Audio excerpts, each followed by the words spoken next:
OSU Greek community raises awareness of poverty. More information on a missing Missouri toddler and hope and fight against malaria. All that and more right here on KBVR.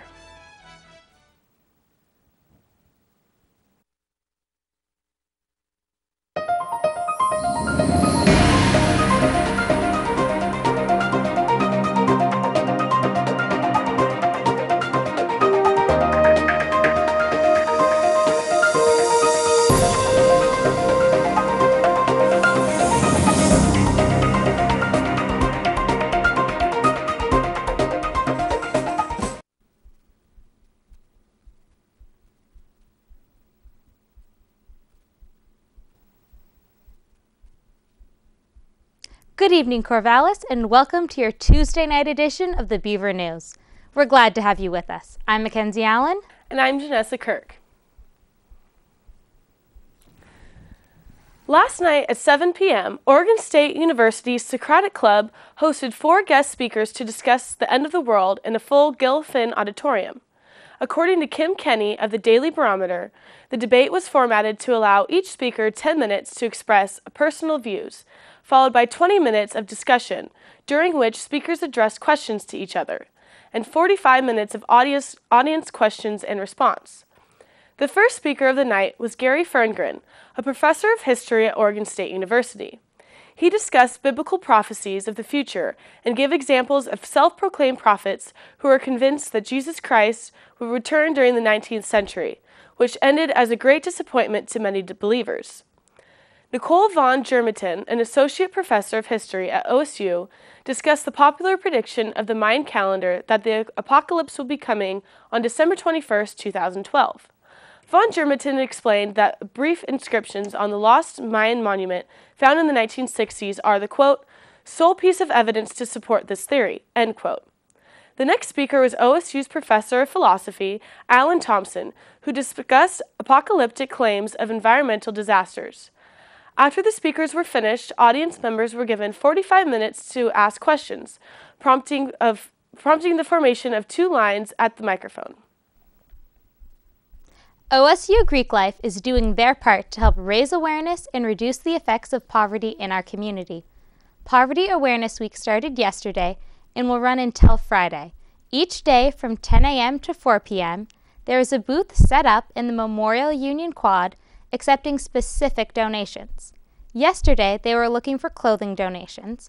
Canned food and other non-perishables were today, and they will be accepting toiletries, school supplies, and pet food the rest of the week.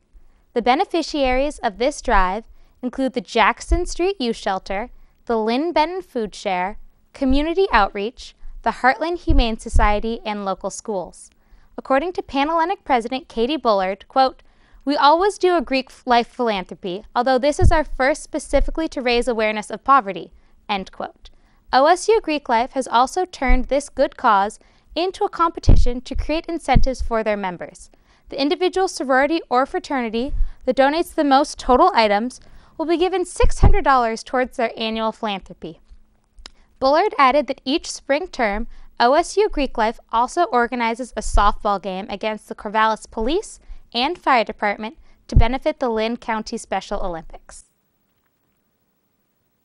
Mighty Oaks Children Therapy Center held its 5K Acorn Run, Walk, Roll on Sunday, October 16th.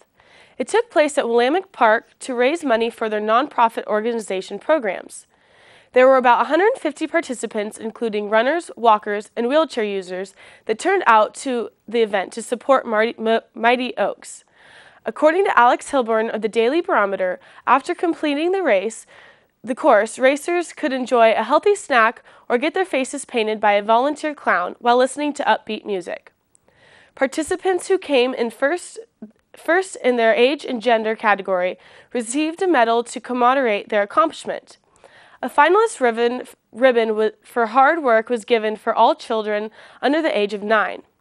This year's run was held in honor of the 11-year-old Cassie Jo Robinson, who passed away on August 29th due to an unidentified disease. Tammy Walters, an occupational therapist and director of Mighty Oaks, described Cassie as, quote, a vibrant young girl who inspired great hope in everyone with the way she treated life. Thanks to contributions that Cassie made to research, scientists now know more about her illness and can hopefully use the knowledge to others with her condition, like her little brother. This week, October 17th through the 24th, the federal government is sponsoring National Radon Awareness Week in order to draw attention to the dangers of this toxic gas. Currently, radon is the second leading cause of lung cancer in the United States, with only cigarette smoking being more dangerous. According to Camille Jacobson Ingram of the Daily Barometer, every year millions of Americans are exposed to radon gas without even knowing it. Last year, the gas was responsible for more deaths than carbon monoxide poisoning, fires, and handguns combined.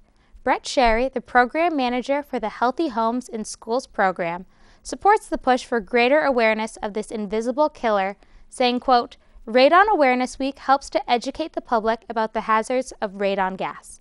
Since radon is colorless, odorless, and tasteless, it cannot be detected by our senses. It is easy to ignore radon. National Radon Awareness Week and National Radon Action Month help to get the word out about radon and encourage folks to test their homes." Statewide Public Services, a division of Oregon State University that adapts current research knowledge for practical use, has had its budget cut by $8 million. According to Michael Mendez of the Daily Barometer, the $8 million accounts for a 7.5% decrease to their 2-year budget period. SWPS is not funded by student fees and instead receives most of its financial support from the state. Budget cuts like these are leading to a reduction of outreach programs like the Ag Experiment Station and Forest Research Laboratory, and an increase in fees from the program supporters. Last year, SWPS was awarded a $90 million grant, in which money was turned into almost $200 million from research. SWPS also employs around 3,000 people around the state of Oregon. We're going to take a short break, but when we return, more local stories right here on KBVR. Pants, pants, pants. I am folding the pants. The pants are long. Do they go on my head? Do they? Do the pants go on my head? No. They go on. Everyday moments can become teaching moments because learning starts long before school does. Give your child the start they need at bornlearning.org. So you can't save money? That's easy as pie. Brown bagging lunch instead of going out. $6 save times 5 days a week times 10 years is $21,000. That's a lot of lettuce. Small changes today, big bucks tomorrow. Feedthepig.org. Hair loss. Now this rash on my face, what's going on? For answers, ask your doctor the right question. Could I have lupus?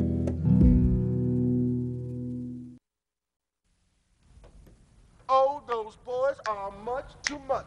Those boys are much too much. We got the spirit. We're hot. We can't be stopped. We got the spirit. We're hot. We can't be stopped. We're going to beat them and bust them.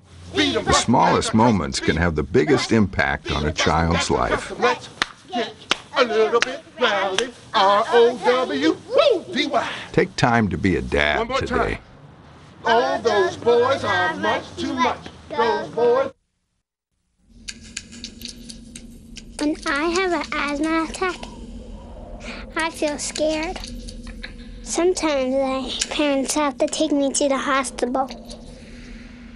I feel like a fish with no water. You know how to react to their asthma attacks. Here's how to prevent them. Call 1-866-NO-ATTACKS. Visit www.noattacks.org or call your doctor. Because even one attack is one too many. Welcome back to the Beaver News on Channel 26. For those of you looking for an upscale eatery with a bit more class than the typical Corvallis watering hole, you're in luck. Owned by Nick Arsner, the same restaurateur in charge of Block 15, Lake Havs is anything but a pub and grub carbon copy, according to Don Iller of the Daily Barometer.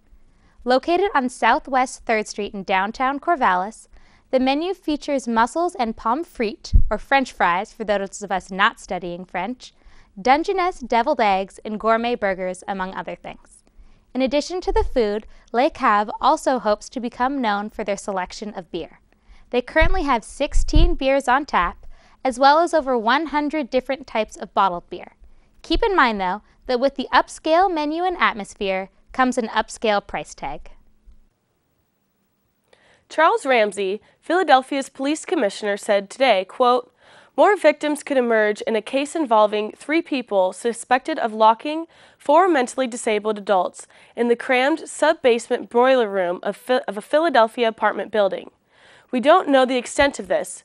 We do know it goes beyond the borders of Pennsylvania, at least Texas, Florida, and Virginia, and we suspect other locations as well." End quote.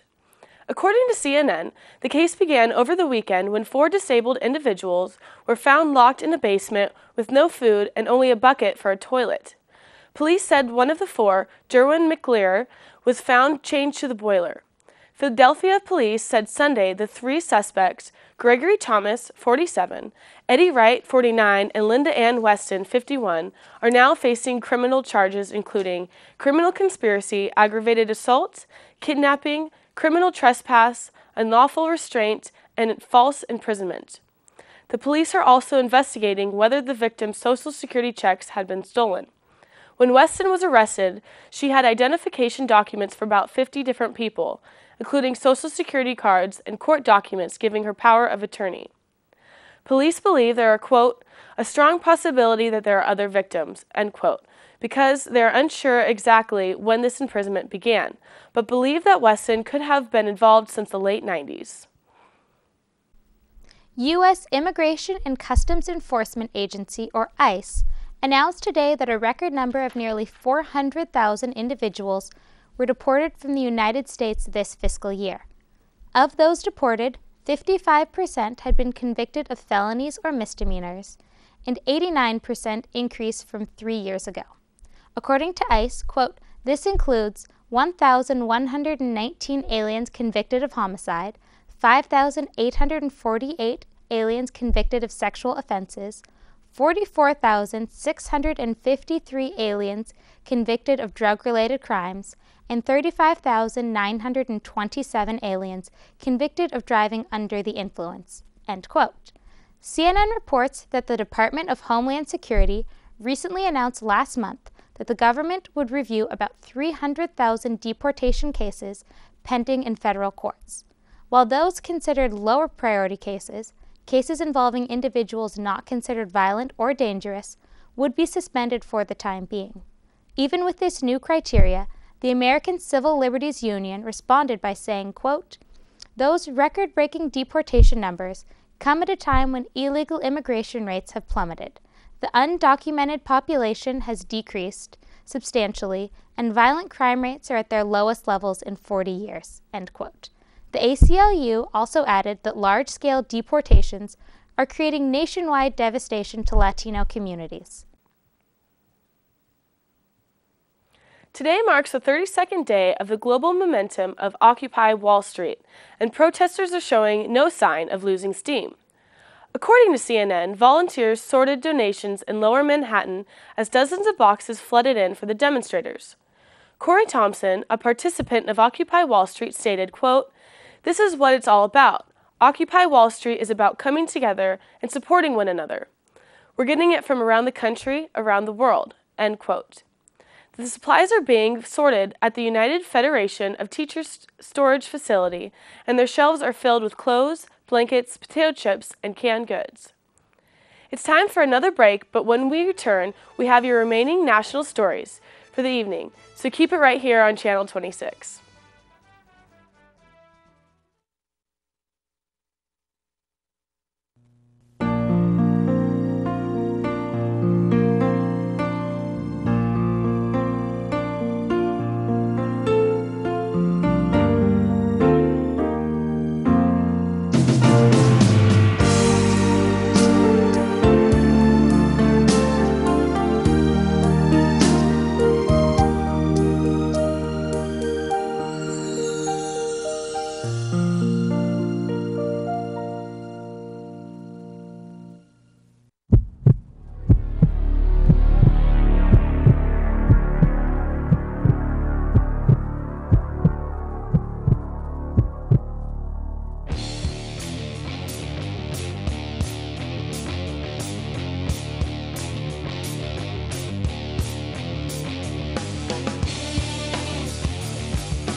horseradish. Is that for horses? Remember me, Mr. Lobster? From last Tuesday? Banana. Banana. Banana. Here comes the rain. We need a hat. And why do we need a hat? They got. That's right. When you talk with your child, you build vocabulary, and learning starts long before school does. For more tips, go to bornlearning.org.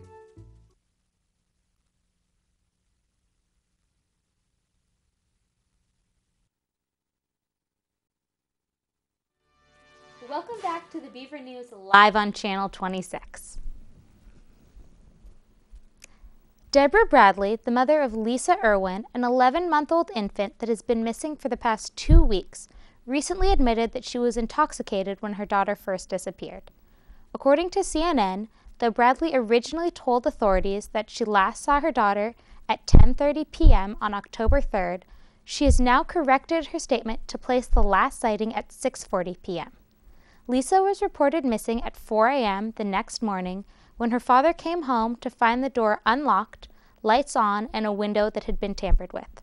In an interview with NBC, Bradley claims to have lied to the police over worry that she would be arrested, saying, quote, "I was the last one with her, and from judging on how the questioning went, that's kind of the fear that I have. And the main fear with that is, if they arrest me, people are going to stop looking for her. And then I'll never see her again, and I'll never know what happened." End quote. Bradley currently maintains that she could never hurt her daughter, even while under the influence. According to court documents assessed by CNN, quote, "A New York City police officer is being charged with violating civil rights laws after allegedly arresting a black man in Staten Island without cause, and later using racial slurs to describe the incident to a friend during a phone call that was intercepted by authorities." End quote. Investigators say the incident took place on April 15th, and Officer Michael Derogati, 32, falsely claimed the Staten Island man had resisted the arrest by flailing his arms and kicking his legs. Derogati also accused the man of disorderly conduct, although the man was not carrying a firearm or a contraband. Due to the false police report, the victim spent 36 hours behind bars.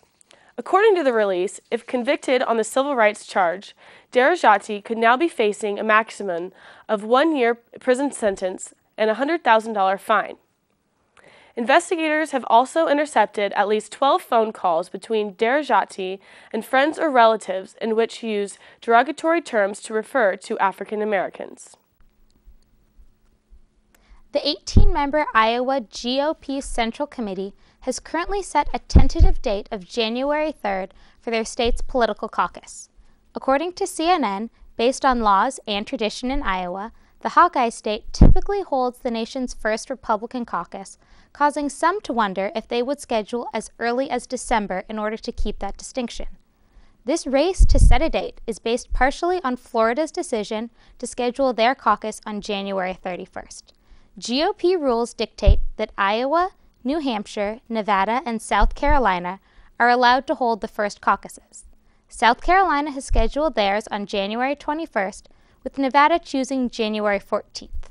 According to Drew Ivers, a member of the Iowa GOP Central Committee, quote, "The reason we wanted to make that public by Monday is because we're concerned that New Hampshire would grab that date. You see, if we grab 5th or the 6th of January, New Hampshire could leap in front of us and grab the 3rd. Because the 3rd is Tuesday, and that is usually the day they have their primaries." After an altercation leaving a high school football coach hospitalized with severe facial injuries, a preliminary investigation is underway. According to CNN, Inspector Ricky Brown of the Hancock County Sheriff's Department said initial interviews are being conducted into the incident, which occurred Friday night in Sparta between the players from Hancock Central and Warren County High Schools. David Daniel, Warren County's head coach, was released Monday from Augusta Hospital after surgery to repair broken bones around his right eye, cheek, and nose. Warren County Superintendent Gene Carey told CNN he suffered crushed facial and ear bones and an irreplaceable injury to one of the tear ducts.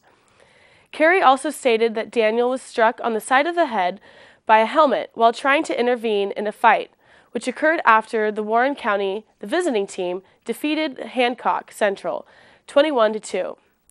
As of now, Carey told CNN that Daniel, quote, wants to come back to school and focus on this Friday's game right now, but he's got to take care of himself first. All of Warrington is just really upset, end quote. According to Warren County Superintendent, sporting events between the two schools have been canceled for the rest of the academic year. In the very public proceedings between Dodger owners Jamie and Frank McCourt, the former couple has decided that it will be Frank McCourt who will retain ownership once their divorce is finalized.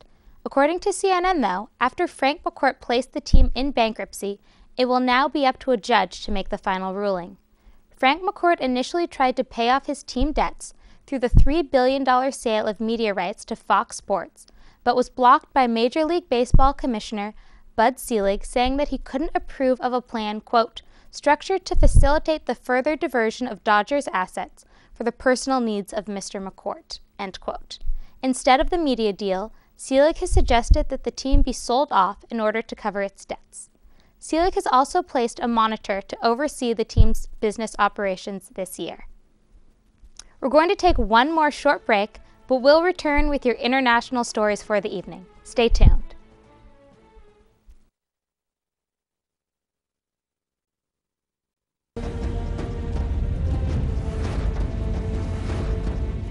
When you open a book, you can explore new lands, make new friends, and discover new adventures. There are amazing possibilities when you open your mind to reading.